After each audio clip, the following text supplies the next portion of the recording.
That's right. It's 4:07 in the afternoon. How you doing? Have you made it through the day after the day that the time change sprung forward? Were you late to work this morning or were you on time? I guess that's the question. And how'd you do on church yesterday? Hey, I'm Eller right here with you today. And today we are going to be talking about the Lakelands Lifelong Learning Network. I tell you what, they started a little over a year ago and they are exploding over there. And today our very special guest is Michael Douglas. That's right, folks. I'm sitting across from Michael Douglas. And Catherine Zeta-Jones, I understand, is out in the car. How you doing today, Michael? Doing just fine, Ann. Thank you. We tried to get Catherine to come in here and look around in Sharp Facets Gallery. We thought that would be good. She's shy, you know. She wanted to stay out in the car. She wanted to stay out in the car. I've never seen that girl to be shy in my life, but, well, what can we say? But how you doing today? Very fine, thank you. Thanks for having me on the program. Absolutely. I guess you probably, when people find out your name is Michael Douglas, they always have some type of joke, huh?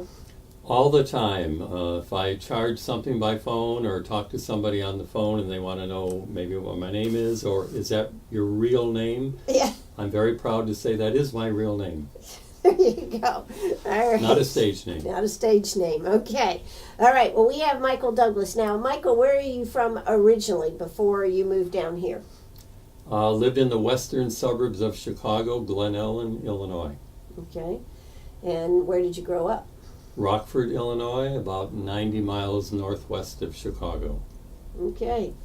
Are you glad you haven't been up there for this year's winter? Since I've left, I'm glad I haven't been there for any of the winters, probably. The winters I don't miss up there. No, Yeah. They can be pretty rugged compared to down here. They can be. Yeah. But it still is a great place to live, though, if you can make it through the winters, huh? If you can make it through the winters, the Chicago area is a wonderful place. Yeah. Enjoyed it very much up there. Sure. Now, what did you do before you retired? I worked for a healthcare system that operated hospitals and long-term care facilities and some other types of health facilities. And I was their system ethicist. I worked in the area primarily of clinical ethics, but a little bit in corporate ethics as well. Worked with clinical staff in terms of providing education, overseeing our ethics committees in all of our hospitals and nursing homes, and occasionally involved in ethics consults. A consult usually was requested by a clinical person or a family member. If there were a decision that needed to be made that was a difficult one or for which there wasn't agreement on everyone's part, we had to find a way to kind of work through that. And enjoyed doing that. I learned lots. I was a lifelong learner then, and I didn't even use the phrase, I suppose. But my work always required learning and learning more. I needed to know the law. I'm not a lawyer, but we did have some in-house counsel on staff, and they were most helpful in terms of health law. Mm-hmm. And our clinicians, our doctors and nurses and others, were often patient with me to help me understand some of the more technical clinical terms as well. So Sure. That should have kept it interesting and different every day, I'll bet. always different, always interesting, and I really enjoy that a whole lot. Sure. Yeah, like that lots. Now, you know, we have the Affordable Care Act. Do you think that has complicated things at all with the issues? I retired in 2007, so I'm a little bit distant now from what life is like working in a healthcare system or facility. My guess would be it's moved in the direction of becoming just a tad more complex. I think healthcare providers, whether the institutions or clinicians, are being asked to do more with less, probably. And that's a challenge. It was a challenge then, and I doubt if it's gotten any better. You know, it seems ethics is a buzzword, whether we're talking politics, healthcare, or just life in general, wherever you live. Ethics is a big part of our lives anymore, isn't it? Always has been, still is, and seems like we see it mentioned in the headlines often enough, don't we? Yeah, absolutely. Which that's a subject for another day. But why did you end up down here in this area? Well, as I say, my wife and I, at retirement in 2007, thought a warmer climate, especially in the wintertime, would be a whole lot more appealing than snow and cold. And my wife has some family here in the south, wanted to be a little bit closer to her sisters. And so the sisters met and looked at some places to live, possibly together, but at least near one another. And we found this area and Grand Harbor out in Lake Greenwood, and here we are today. Oh. So we enjoy the lake a great deal, and the weather, except for those occasional ice storms and icy road days, is really quite good. Well, compared to what you deal with in Chicago, it's really pretty mild, though, down here, isn't it? Oh, absolutely. Absolutely. I mean, all you have to do is hear the word, we're going to have a snow flurry, and everybody's at the grocery store. By the way, let me ask you something. Up there in Chicago area, if they're talking about a foot of snow, does everybody go to the grocery store? Well, if it's a foot or more, people might get a little nervous, but Right. Schools will still be open even if there's inches of snow on the ground or forecast. It's a little different environment. They had snow removal equipment up there, Sure. and salt and trucks and all kinds of things that take care of the weather. A little different than down here. Sure. Except in Boston this year.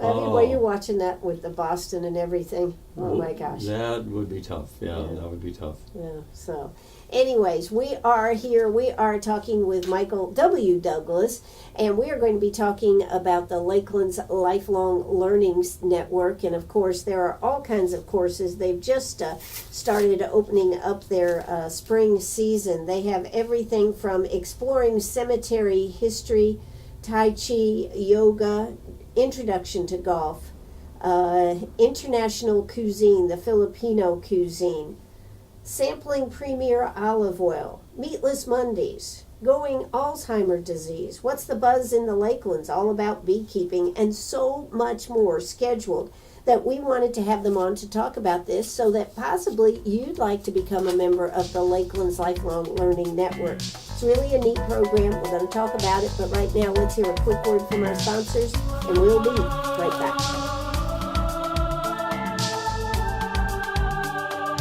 Oh, that's right. We're right back here, Sharp Passes Gallery this afternoon, talking about the Lakelands Lifelong Learning Network.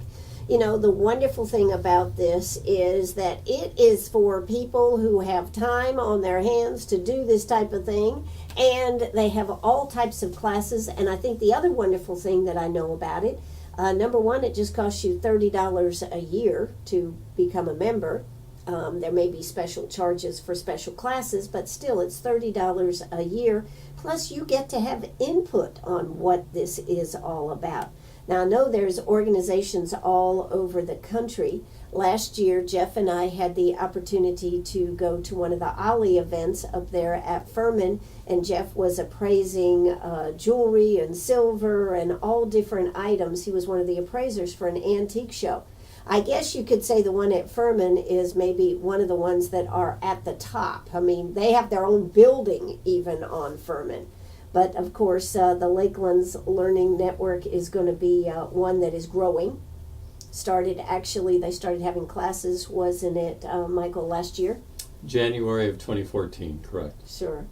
So now, how did you get involved in Lifelong Learning Network?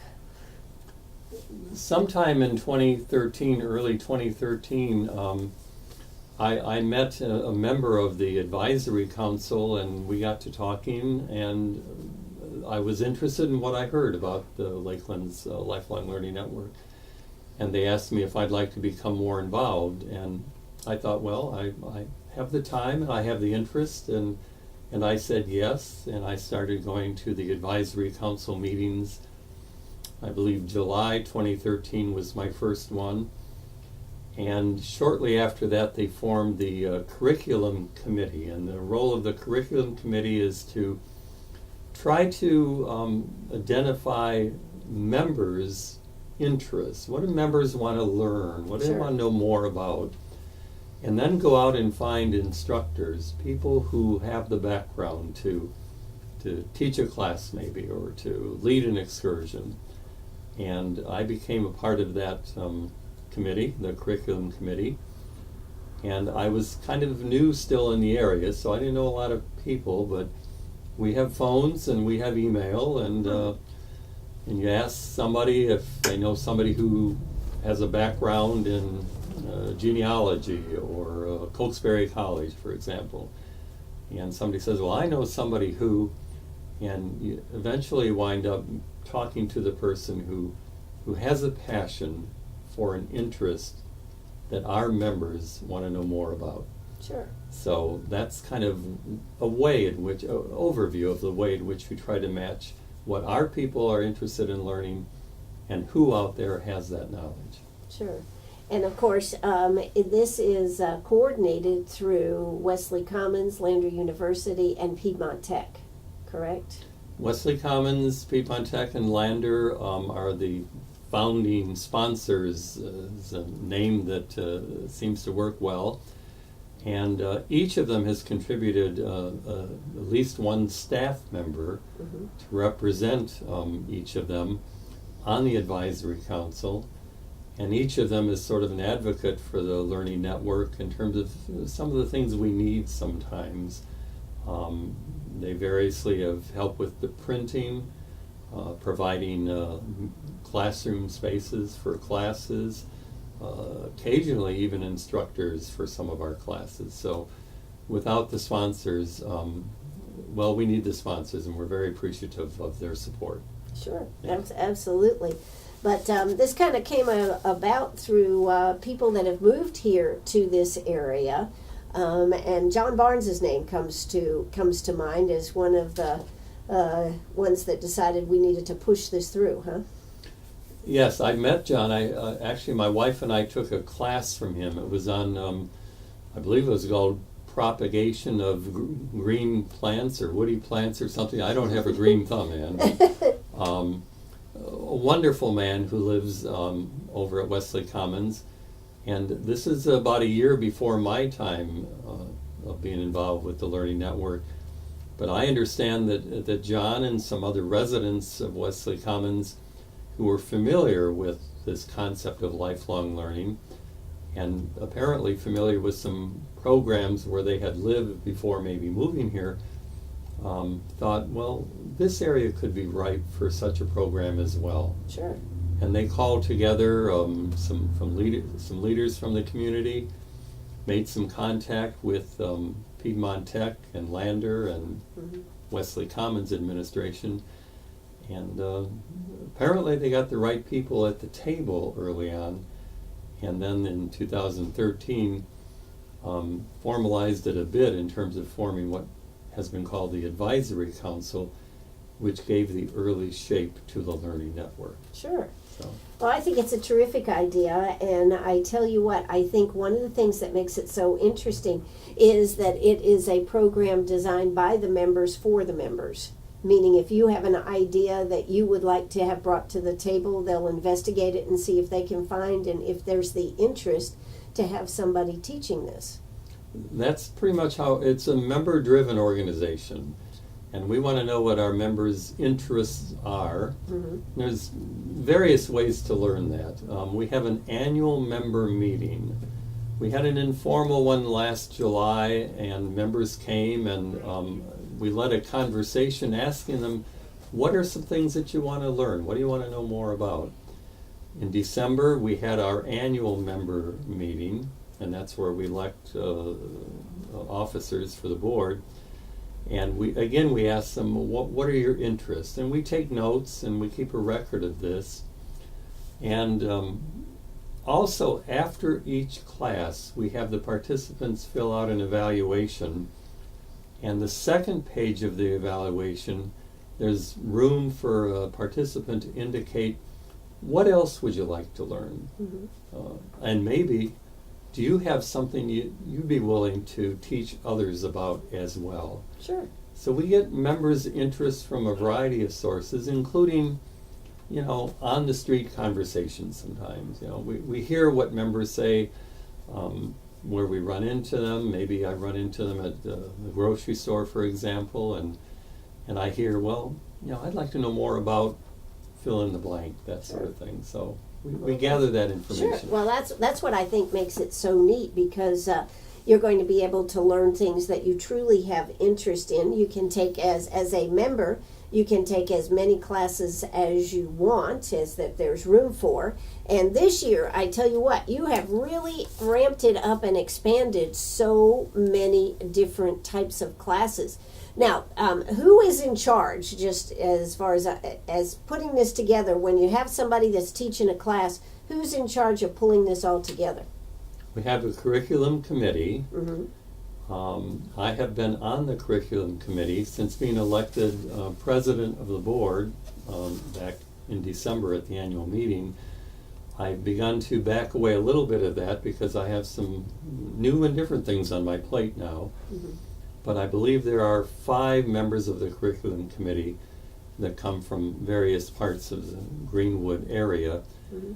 And they're the ones that pay particular attention to the evaluation feedback around members' interests, and try to go out and find folks who can be instructors and Sure. Share their knowledge and passion about those various topics. Now, how does somebody become a member of Lakelands Lifelong Learning Network? Well, there's various ways. I believe in the Index Journal yesterday on page 3 or 4 that we had a quarter-page ad, and I believe there's contact information for us in that ad. Okay. You can go to Lander's website as well, and that website is... Okay, so, is there a number to call? Let's see, the website is, well, it says email Lakelands LLN at lander.edu. That's correct, Lakelands LLN at lander.edu, or call 388-8989. And if you Google us on Lander's website, we have a portion of our information on their website as well. Sure. So how many members do we have roughly right now? Membership begins anew each calendar year. Mm-hmm. Last year, I think we started on January 1st with 6 or 8 members. Right. And I think we ended 2014 with just short of 90 members. Okay. This year, I think we're already at 80 or more, and we expect the growth to continue. It's sure. kind of a word of mouth spread, Somebody learns about it, they're interested in trying something out, they go to a class, they talk about it with their neighbor, and maybe a neighbor's interested. Absolutely. So it is a great program. Jeff actually taught a class there last year too. So, hey, I tell you what, if you'd like to get involved in this program, all you got to do, either go to lander.edu, and you can email them at lakelandslln at lander.edu, or just pick up that phone and call them, 388-8989. Hey, I'm Ann Eller. It's time for South Carolina Radio News. We'll be back. Don't you go away. Are you a pirate or a pack rat? Do you have a vacation of a lifetime sitting in the attic? Or a college tuition hung on a wall? Or is a fabulous retirement hidden in your jewelry box? Bring those items to Sharp Facets Gallery. We can establish value and buy from you or sell for you. And so ends another chapter at Sharp Facets Gallery, 72 Bypass, and on the web, sharpfacets.com. Oh, that's right. How you doing this afternoon? It looks like the sun is going to shine a little bit this afternoon, and of course, it looks like we may get some more cloudy weather and some rain the rest of the week here. But right now, the sun is shining in Greenwood. Hey, I'm Ann Eller, and I am talking with, yes, you got to believe it, Michael Douglas right here on WCRS. We're talking about the Lakelands Lifelong Learning Network. Really, really, really great program. If you have time to be able to take advantage of some of the great classes that they have put together, you are going to learn so much. Michael, what are some of the courses that maybe tell us about a couple, 2 or 3 that you've taken over the last year that you thought were just great classes that really brought you in more in touch with what's going on? And when I moved here, I learned about the genetics center out by, I guess, the area called the medical district, just the other side of South Hospital. And I didn't know much about it, but I had learned a little bit about genetics before I moved down here to the south. And we had somebody on the network, on the advisory council, who had a contact there, and to make a long story short, I went to a class there, sort of an overview of what they do there last fall, I believe it was. Fascinating place. Fascinating. Amazing. It's really a treasure that we don't even realize is here so many times. A treasure we don't realize is out there, and the work that it does, research, treatment, counseling. We had another class there that met a couple of months ago in the education center, allowing participants to have a lab session. And I don't have a scientific background, but I know I was fascinated by, well, it was a hands-on type of class. And so instead of just talking about what genetics might look like in a petri dish or on a little slide, we were able to actually go in a lab and play with some things that were just amazing in terms of the outcome. Very knowledgeable staff. One of our speakers was one of their genetic counselors, and they often work with families who maybe have learned that in a pregnancy a child might have a genetic anomaly, or a newborn might have that, and they want to know more. And they want to know more about, well, how might this affect having children going forward, you know? Sure. And many other things. They're better sources of that information than I am. But an amazing resource right here in town, and that was a couple of classes that I greatly appreciated. Another one, I used to, when I was young, fly single-engine planes. Haven't done that in decades now. But when I came here, I learned that we had a resource in town, Bo Bowman, who had a real passion for aviation, and had... He's written the history of Greenwood's aviation, yes. And had a really good track record, apparently, of doing some really good presentations in the community on Greenwood's aviation history. So I contacted Bo, and I mean, such enthusiasm from the beginning. He did a class for us about 5 weeks ago, Greenwood's high-flying aviation history. We had maybe 20 people for that class over at Piedmont Tech. Extremely high evaluations. People loved it. There were a couple of pilots in the class, a couple of aviation buffs, but a lot of folks who just wanted to know more about the area. Well, it's real interesting that there used to be a airstrip over off of Chinkopin Road. Exactly. You know, it's real interesting to know that part of what WCRS was involved was part of that, because the pilots used our tower as a beacon coming in when they were practice flying. So yeah, it is fascinating when you look back at how we ended up and where we ended up and where the airport is today. And at one time, shortly after the Second World War, there was a small POW camp as well at the airport. And he told us a story or two about some of the prisoners there, the prisoners of war there too. So we've been so fortunate to hear what members want to learn more about, but to find people like Bo and many other instructors who have this information, who have the passion, and who have the desire to share that with others. Their enthusiasm is contagious, shall we say. Yeah, it's great. That's excellent. I don't know a thing about olive oils, for example, and vinegars. My wife is an excellent cook, and she uses that stuff all the time. When Olive Our Best moved into town, there was interest in people's parts knowing a little bit more about what they offer over there. Contacted the owner, and we've had a class there and another one coming up, and quote, it sold out. That is, it reached its maximum capacity of participants as well. And Flynn's on Maxwell, another place, and Well, you said you didn't realize that olive oil tastes good on ice cream?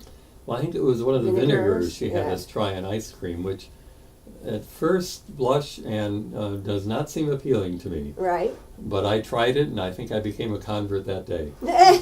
It worked, and people, I think everyone that day tried a little bit, and it worked really well. Yeah. So there's a lot of ways you can learn how to use things, do things differently. And of course, you were looking over the list of ones that are coming up this term, and you said you like the food ones particularly well. How can we lose on a food item anyway? Historic Abbeville and German cuisine luncheon over there in Abbeville. That must be at the Belmont. At the Belmont Inn, Yep. exactly. I think we had something a month or two ago at Uchi-e, the new Korean-Japanese place here in town. I think there's something over at Lady Amelia's coming up. French cuisine. Yep. French cuisine. I believe their owners are French from French Quebec, I believe. Right. And the Filipino cuisine, I don't know the background of that. I don't know the background of all these courses. The curriculum committee has been busy making these contacts, and one of the members' interests that's been really clear is they like learning about the different cuisines. Sure. And so our curriculum committee has tried to find folks who can respond to that. Nikki Hutto from the Art Center did something last fall on Italian cooking as well. Did a fascinating class in a classroom, not even a kitchen, making some kind of Italian pasta that was Greek to me, so to speak, but Did it taste good? well, we weren't able to taste it You that didn't even day, get to taste but it. it looked really good. So that's an area of some significant interest for our members. Food is always good. Food is always good. Absolutely. Hey, let's hear a quick word from our sponsors, and we'll be right back. Don't you go away. Oh, that's right. How you doing today? Hey, I am Ann Eller. We are talking about the Lakelands Lifelong Learning Network. How much does this cost for one whole year of fun, frolic, frivolity, and good time and learning something new? Just $30 a year. It is a phenomenal bargain. Yes, there may be additional charges like when you go to eat or something like that, but still, what a bargain, huh? Indeed, unlimited classes for $30 a year. That's right. So if you could take advantage of every class that is out there, I think, what would it cost you, $1? If you just were dividing it out over the $30 for the whole year. Yeah. This calendar year, I bet there'll be as many or nearly as many as 100 classes that we offer. Yeah. Wow. So it's really worthwhile to get involved. And of course, you can go to their website, which is on Lander University's website. So if you just go to lander.edu and then put in Lifelong Learning Network, that'll take you right to their website. They list all the classes. I mean, you've got classes starting next week, is the new group of classes, right? Exploring cemetery history, the Greenwood history at the museum, Tai Chi, yoga, introduction to golf, food, more food. They've got all kinds of good things that they're going to be teaching you and showing you. And like you said, you never really learn enough, do we, today? Exactly. And of course, if there's here's one, this is one that we were kind of interested in, the evolution of recorded music and radio shows. Now, talk about a field that has changed in Well, time. Ann, you're the one to ask more about that than Right, I don't no, know but about I'm saying that. talk Yeah. about the change. Well, you Wow. can just think about the change in radio. Back when WCRS started in 1941, They did basically live commercials. Number one, you didn't have them pre-recorded. They performed them. Number two, you did have some shows coming in through receivers, but still. And number three, they signed off at 12 o'clock at night. Now we live in a 24-hour society, so our radio station runs 24 hours. In fact, one of the interesting things you might know is that WCRS was one of the first 24-hour stations, and it was because of the need of the armed services for the piloting. Oh, we know. Yeah, most stations that are AM stations in South Carolina are sunset. They have to go off the air at sunset. Ours is a 24-hour station, just because it was grandfathered in back then. Oh, we darn, I didn't know that. Yeah, but Pat Patterson is going to be teaching that out at Piedmont Tech, 10 to 11, Monday, April 13th. We kind of went through and just kind of picked out some ones that we thought were kind of interesting in this list too. So I think that sounds like a fun one. Could I mention a couple too? Sure, Ann? absolutely. One that's kind of close to my heart is the one in May on Alzheimer's disease. My father had Alzheimer's. It's, as maybe many listeners know, kind of a cruel disease. And he died from complications from that disease. And being able to recognize it and learn how to deal with it, I think more of us are beginning to realize, especially as we get to be like my age, that's really helpful information. So I think that's a really important class coming up in May. Yeah, that one is May 7th at the Greenwood County Library. That's on a Thursday. You know, you're right, and Alzheimer's affects so many people now at so many different stages. Exactly. Really is important. What other one are you looking forward to this year, Michael? Well, I live on the lake, and I've only been there 3 or 4 years now. I'm curious to learn more about the lake. I contacted Julie Davis, who's the director of lake management for Greenwood County, because I've learned that Greenwood County owns the lake. Mm-hmm. And Julie's been delightful. She was more than willing to offer a class on the history of Lake Greenwood, which I believe began to be impounded in 1940, if I have my dates accurate. And she offered to do a tour for us of the Buzzard's Roost Hydro Dam, which I'm always curious about how these things work. So hers is sort of a 2-part thing. It'll be a presentation at Piedmont Tech, and then the tour will be on site, obviously, out at the dam. Another class that I took some years ago, but I know I could use a refresher, is a CPR class. I think it just seems like it'd be a good thing if we knew CPR. You never know. I mean, hopefully it rarely happens, or maybe will never happen to us, but if we're in a situation where that basic skill could help somebody in a life-threatening situation, you know, what a wonderful thing that would be. So that's an example of another class that has some interest for me too. Oh, sure. I mean, they are all different. How about Tai Chi? Are you into Tai Chi? I did that some years ago. Yeah. And it was quite interesting, and I might be interested. I think the response to that, as I've understood it, is that in yoga is very well responded to, and because of the type of class it is, you know, the enrollment's limited to a much smaller number than some of our other classes. So maybe I'll let some of the others sign up for Tai Chi, and who knows? Okay, all right. But I know there's quite an interest in it. Yeah, and then, gosh, if you like history, walk where battles were fought and heroes were forged over there at the 96 National Historic Site. I've been there probably 5 or 6 times walking the Star Fort site, and I find that history interesting because I studied history in school and never knew about that piece of Revolutionary War history here in the Southeast. So whenever we have friends visit from Illinois, you can be sure I drag them over or invite them over there to see it. But they find it interesting, and even if they're not all that interested, it's a delightful walk out in the woods. It lasts about an hour, hour and a half, something like that. But they're interested usually, yeah. And then, of course, what about how to buy a computer? I don't know the background to that other than I've been in that situation a few times myself, and that may be one that I should learn more about because our computers seem to have a lifespan that's not all that great sometimes. And a mind of their own? And a mind of their own, and I'm not sure how much longer mine will last. So if we can learn some things to look for in a purchase of a new computer, I mean, price is one thing, but what you get for a price is what you really want to be looking at as well, it seems to me. Sure. So I would imagine there'll be some interest in that class, quite a bit of interest as well. And then, of course, what's the buzz in the Lakelands all about bees?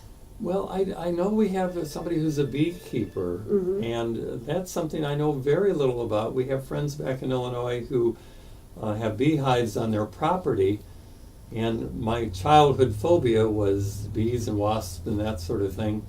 But I understand that if you approach them cautiously, they're really not a threat. And There are a lot of benefits from honey, too. Well, I enjoy the honey from the beehives, and honey has some health benefits, I understand, that are really quite valuable. That's going to be Wednesday, May 13th. Donna Boozer is going to be teaching that at the library, and that's going to be from 10 to 11:30. And another one that I thought was really interesting was beauty care to dine for. Not to die for, to dine for. And that one is going to be on Wednesday, May 13th, also at the library. It says, during this interactive hands-on class, we will take you from the fridge to the spice cabinet to feed your skin. Everything from sweet lip scrub, warming peppery balms, fennel wrinkle cream, and body butters too. Sounds interesting.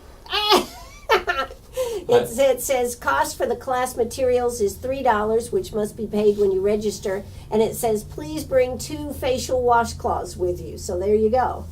That sounds like a lot of fun, though, because there are so many things that you can do from stuff in the kitchen. You're always reading about it in magazines. Wouldn't it be nice to be able to have the time to have somebody show you how these things work? Exactly. Yeah. And that's where Lifelong Learning Network is such a benefit, is the fact that you can read about some things, but there's nothing like hands-on experience. That's why I think that this is such an awesome program that perhaps you want to check it out. It costs only $30 for a year. It is member-driven. If you join and you have an idea for a class, you would take that under consideration, wouldn't you?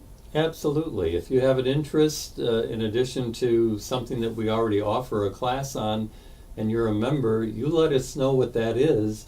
And if there's some others who may be interested or express a similar interest as well, we'll do our best to find someone who has knowledge and can offer a class on that topic. That's kind of what we do. We match interests with people who know something about a topic. Sure.